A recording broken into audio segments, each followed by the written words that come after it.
Hello, EPS Topic Review from EPS Topic Reviewer.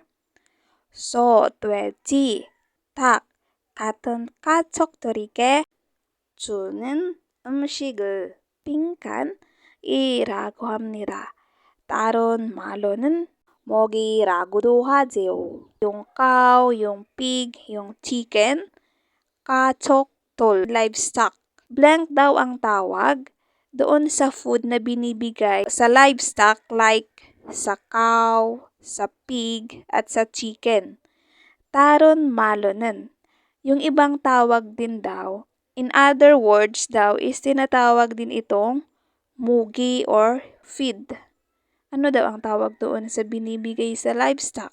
Gaya nung sa tweji, sa takil, shiksa, ibig sabihin is yung meal, ibon, saryo, yung feed or food, sambon, pireo, fertilizer, sabon, germ or manure. Ang tawag doon sa pagkain na yon na binibigay doon para sa livestock is feed. Diba? Saryo po ang tawag doon. Number 2 is the correct answer.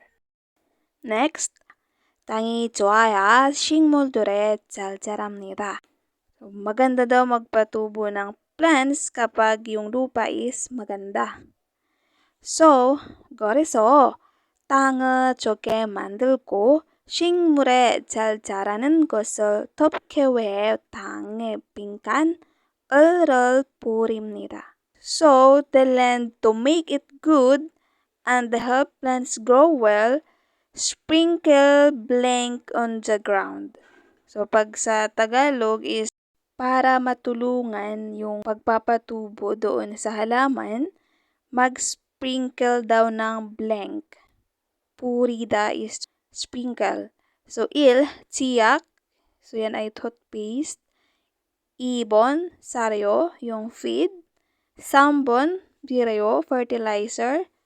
Sabon, teryo, that is ingredients or materials.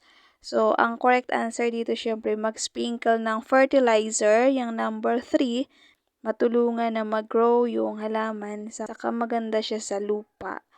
So, correct answer is number 3.